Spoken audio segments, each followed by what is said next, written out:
And honestly, I don't care how enlightened you are. Change your fucking smoke alarm batteries. Yeah. You know what I mean? Beep. Yeah. I'm zen. That beeping doesn't bother me.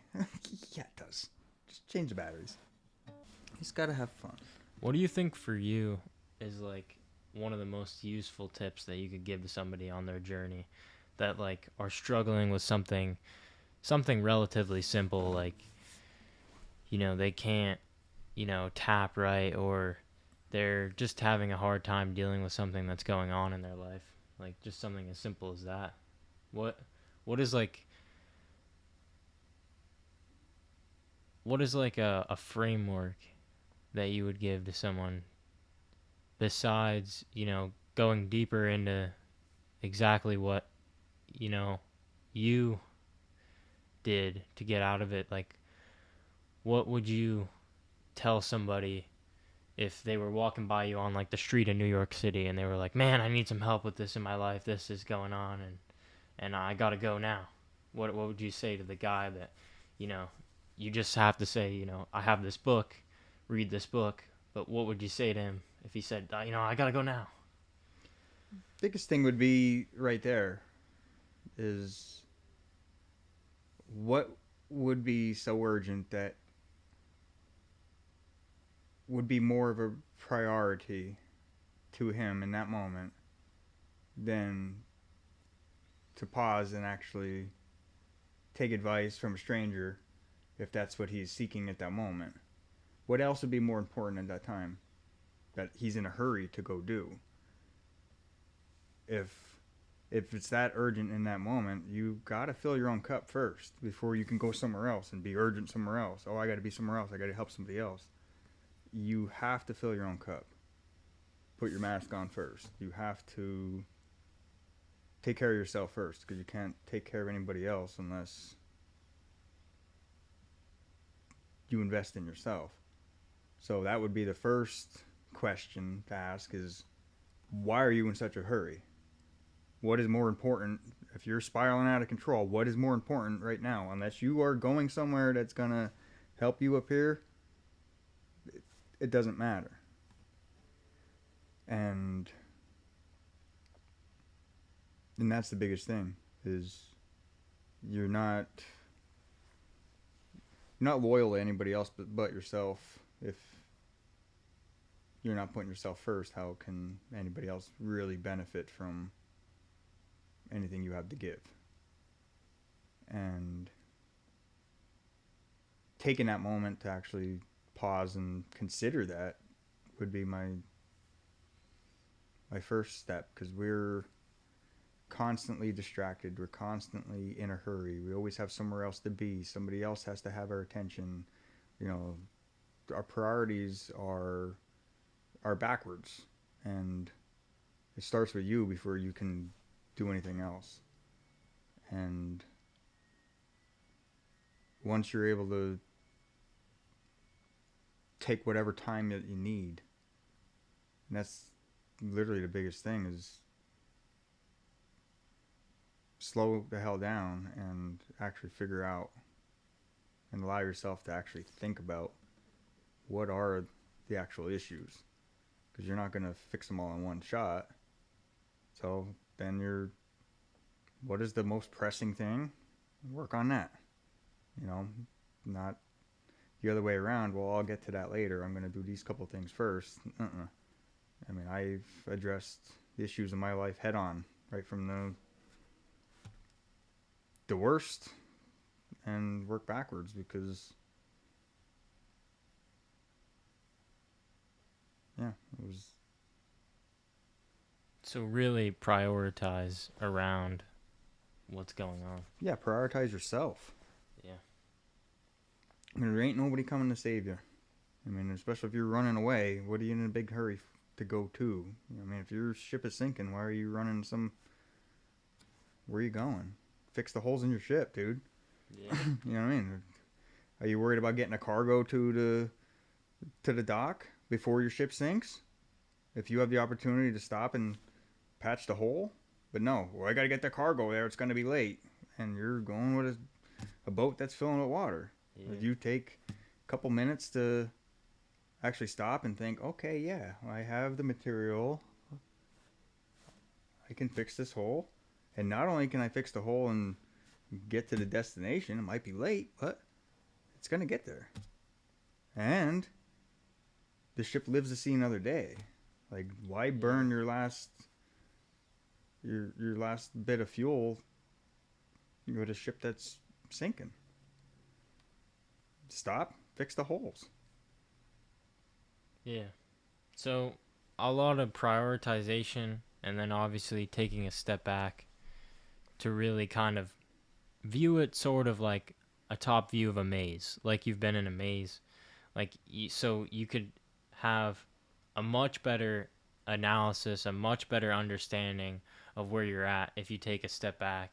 And I think it's really good that he said this, because I think a lot of the time people are sort of in that urgent state, wanting to not really take the time that they need with what they're doing, and that time would make all the difference. Yeah, and because we try to keep busy because it prevents us from addressing the things that are actually forcing us to keep busy. We distract ourselves. We distract ourselves with work and all these tasks and all these pressing things that need to be done, when in all actuality we're running from the things that really are going to benefit us the most if we work through them. But the things we need to work through the most are the things that are the hardest. So we avoid them and direct our attention elsewhere. But if you really were to prioritize yourself, you'll eventually end up circling back to those same things that you're running from to seek relief from outside. So biggest thing there is, prioritize yourself, because there ain't nobody coming to save you. And there's no magic pill, there's no magic wand, there's no, you gotta do it yourself. The boat analogy is a good one. I like the boat analogy. Yeah. You gotta feel to heal. That's the biggest thing too, is that no matter what you're dealing with, if you don't actually, inputs and outputs. Remember the hot pepper analogy. You eat that hot pepper, and it sucked going in, but the more you hold on to it inside, the more it's gonna burn when it comes out. But you gotta let it out, and so you gotta feel it. And the only way to, shit gets stored in your body, regardless of what it is. If all emotions are somatic, it's not in your brain. That shit gets stored in your body, and that right there will solve many illnesses, because we don't know how to regulate our nervous systems and our emotions.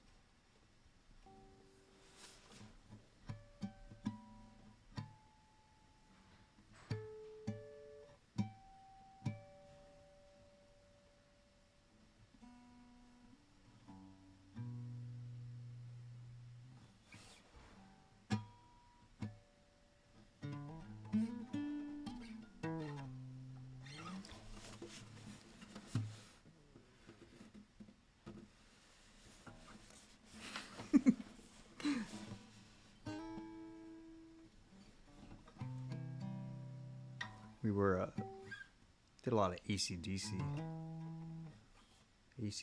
Pat Benatar.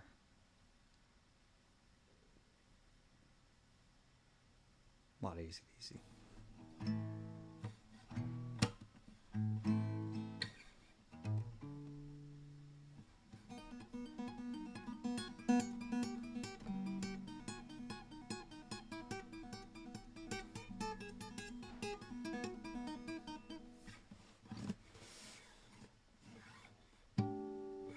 The acoustics.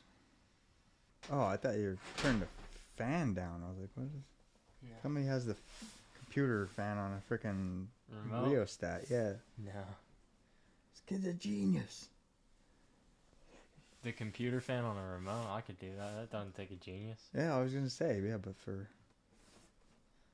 That would be a pretty good idea.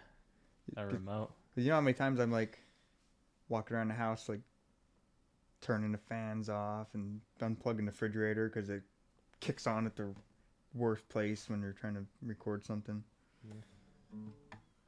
Heater kicks on and screws up your sound. I like watching the videos where people have the smoke detectors.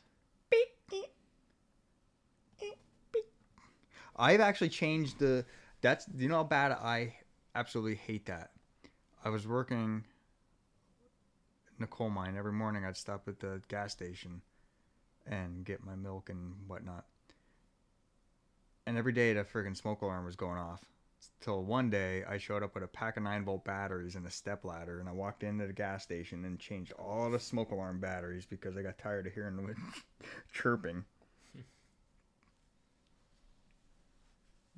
Every day for like months. I'm like, I'm going to change these batteries. And then I just showed up with a step ladder and some batteries. I'm like, I'm changing these batteries. I can't stand here another day and listen to this chirping. Beep. That's how bad that drives me nuts. And honestly, I don't care how enlightened you are. Change your fucking smoke alarm batteries. Yeah. You know what I mean? I just, beep. Yeah. I'm zen. That beeping doesn't bother me. Yeah, it does. Just change the batteries. Do you know how bad it has to get for the smoke detector alarm to not bother you anymore? Like, you literally have to drive around with no seatbelt. You have to, use every error message, every error code. That shit just can't bother you if you're just gonna leave that on. Because that shit gets annoying. I'm a mechanic. Every light bulb on all my vehicles is on. Yeah, but that's different. That's different. Like, the smoke detector is different because it's a frequent audio.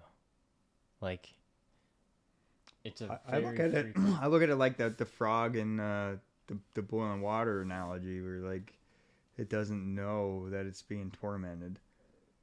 You know, you put the frog in the water and increases temperature a little bit at once. Yeah, you raise the temperature a little bit. But if you're listening to that smoke alarm, yeah, all the time, all your the brain time is definitely fried off the smoke alarm. That smoke alarm's frying your brain. Off the smoke alarm signal. It's It adjusted your frequency to be like a lower Well, I hear that shit. I turn to like Cujo. Yeah. Okay, when he hears the phone ring and so keep looking up that smoke alarm. Like, is that a hardwired one or is that battery?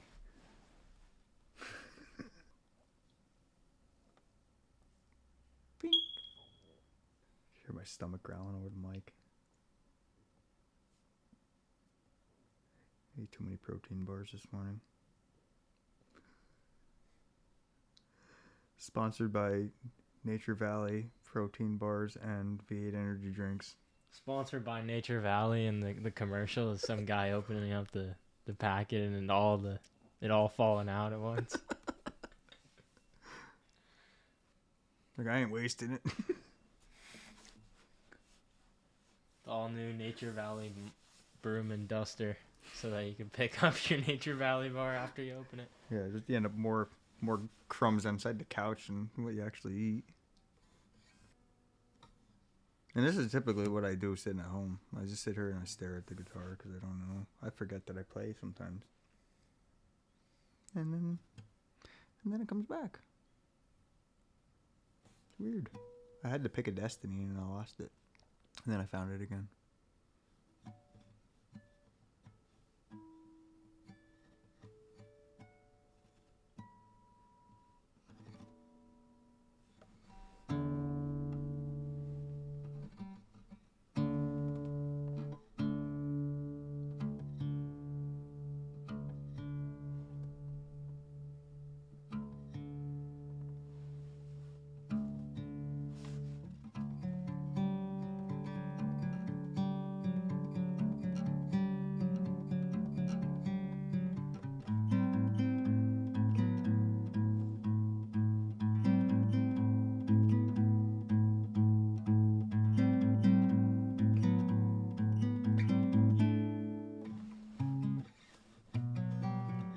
I broke my wrist the day before I graduated high school in my drummer's backyard.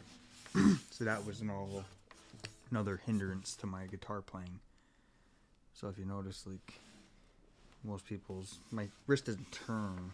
It should be back here, but it's not. So I have to like hold the guitar a certain way. That's why I play when I'm sitting down, because if the guitar strap's on, my arm does not turn that way. So for playing violin, I have a violin, but it's hard to play because my wrist doesn't turn that way. So I have to like play it like a guitar and like poke myself in the face with the bow. So yeah, I had to relearn how to play twice. First time I learned, and then I broke the wrist, and then I had to teach my hand how to work again, and then I got it operated on again. I had to teach myself how to play it again, because there was no worky. Yeah. Mush. Mushed. That's a weird thing. It's a weird thing to say, but I feel like that would make your sound better. Because, like, you not only you learned it once, you learned it like 3 times. Like, again, like, with a new feeling. That, I think, goes to show that it's not as much muscle memory, because it's forgotten. Yeah. I think music is more expressive than just, the muscle memory aspect. Like, yeah, that the muscle memory helps with dexterity, but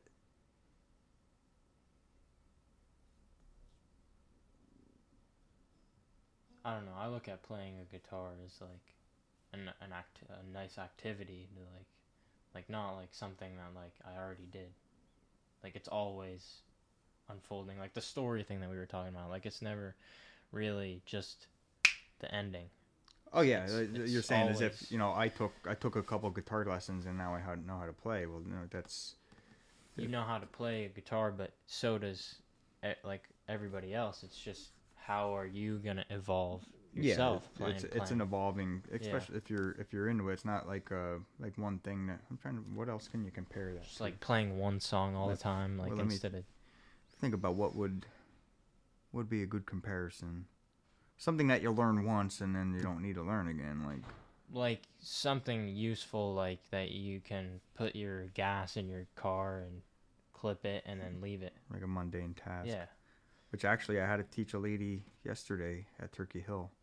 She's from Jersey, and Jersey I guess still doesn't allow you to pump gas, so she had no idea how to pump her gas, so I pumped her gas for her at the gas station. Drove all the way up. Yep. Still doesn't know. Yep, all the way to Frackville. Didn't know how to. Well, she kept popping her trunk, and then she's looking at me when I'm pumping my gas. But my truck, the filler neck is jacked up because it's service body, so you got to like turn the fuel hose at 11 o'clock. So what? She's over there. Yeah, trying to. So I'm like messing with mine, and I'm looking over, and I see the trunk open up, and then she runs back and slams the trunk, and then she's in there digging again, and then pops the trunk again. I guess she had to try to figure out how to pop the fuel door. Yeah. And then, didn't know how to pump the gas. She's like, "Can you come help me?" I'm like, "Yeah, I'm kind of in the same boat over here, because if you don't get it right, then it clicks off, and then you got to sit there and hold it and find a sweet spot where my gas will go in." So we're both we're both in the same boat, struggling. So I got mine pumping first, and then went over and helped her. Yeah. Put your mask on, guys. Yeah, fill your own cup first, because what if you're at that gas station and they run out of gas? Yeah. Then you're stuck there, and the old lady from Jersey's off on her way. And you're stranded. Filling her trunk up with gas. Yeah. You don't want to be stranded at Frackville, Turkey Hill. Nah. Of all places to be stranded. So if my boat ever does run aground and I do end up on a deserted island, do not send help. I'm right where I need to be. Here first, guys. He's where he needs to be on that island. Yep. Don't send help. I'm perfectly fine on the island by myself.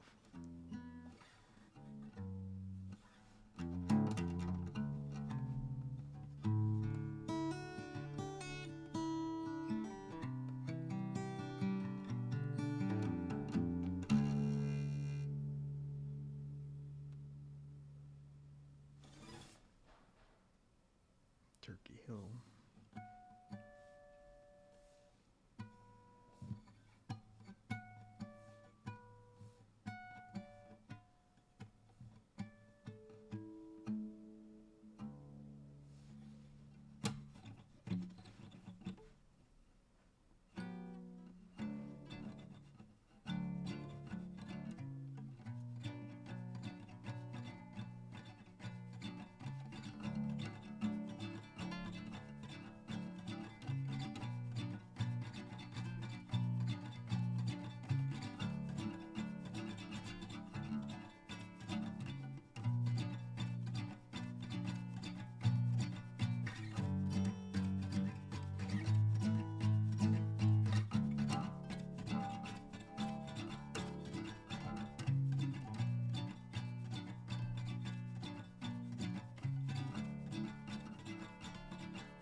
Yeah, I feel like we need to smoke a lot of weed. What, on the podcast? Yeah. Like Elon? Yep, exactly. They didn't know ayahuasca on the podcast. What time did the strippers get here?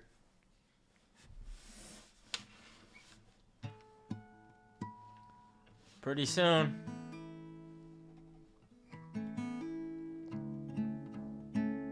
Mom, you don't care if like 30 people come over, right? All right, thanks.